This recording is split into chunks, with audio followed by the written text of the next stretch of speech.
gente, como é que vocês estão? Hoje é a nossa aula de língua portuguesa e nós trabalharemos com vozes verbais, né?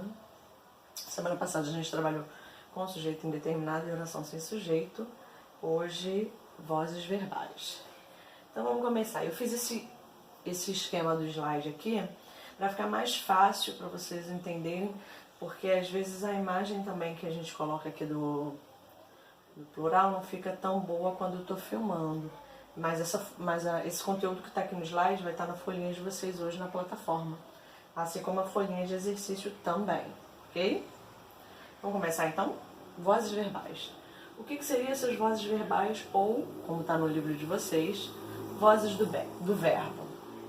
São a forma como os verbos se apresentam na oração a fim de determinar se o sujeito está praticando ou ele está recebendo essa ação. E a gente tem 3 tipos de vozes verbais, né? A gente chama ativa, passiva ou reflexiva.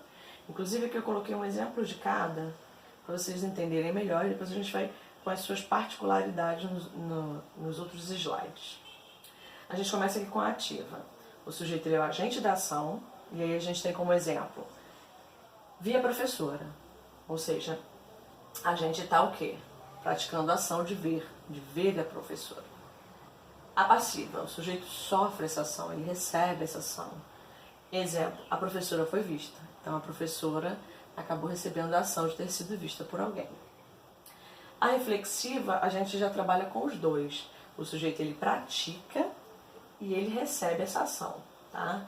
Exemplo aqui, vi-me ao espelho. Então estou praticando a ação de me ver e também de ver alguém no espelho, mas esse alguém sou eu mesma, então eu estou praticando e recebendo essa ação de ser vista.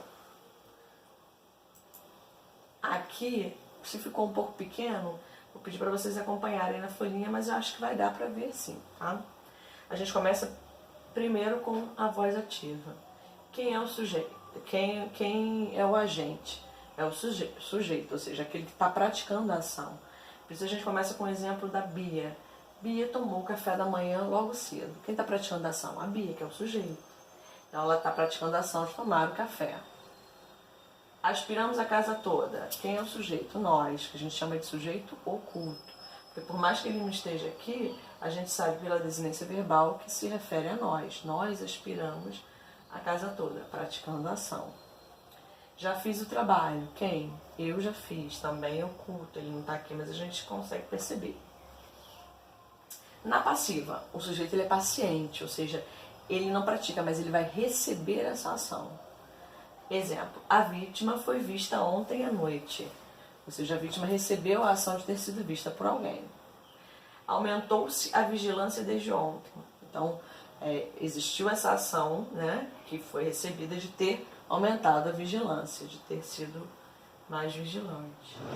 Aqui a gente vai falar da analítica e da sintética dentro da voz passiva, tá? Como é que a gente começa agora? Esse esqueminha aqui, eu sempre peço para vocês usarem o marca-texto nessas horas, para vocês lembrarem de usar. Usem o marca-texto para vocês marcarem que isso aqui é importante. Coloquei até em negrito para vocês observarem. É o esquema o quê? Da voz passiva analítica. Como é que a gente vai encontrar? A gente vai encontrar com um sujeito paciente, mais um verbo auxiliar, que pode ser estar, ficar, entre outros, mais o verbo principal da ação conjugado no particípio, que é o que é mesmo particípio? É o verbo que indica uma ação que já foi feita, né? Já foi concluída. E geralmente a gente vê terminados em ADO, EDO, IDO, comprado, é uma ação que já foi concluída. ADO, bebido, também já foi concluída, tá? Mais o agente da passiva. Então vamos ver como é que a gente consegue encaixar esse esquema. Sujeito paciente. Ó, o café da manhã foi tomado por Bia logo cedo. O café da manhã, sujeito paciente. Foi o verbo auxiliar, né, de ser. Tomado, o verbo conjugado no particípio, é tomado, uma ADO, ação que já aconteceu. Por quem? Pelo agente da passiva, que é a Bia, por Bia. A casa toda foi aspirada, mesmo esquema. Sujeito paciente, a casa, né, a casa toda. O verbo auxiliar, o foi. Eles são chamados de auxiliar porque eles não são tão importantes, eles só estão auxiliando. O verbo que é mais importante é o chamado principal, que seria isso aqui, ó, que é o que? A ação de estar aspirada. Aspirada, participe por quem? Pelo agente da passiva, que é por nós. E o outro, o mesmo esquema. A gente vai passar para a voz passiva sintética.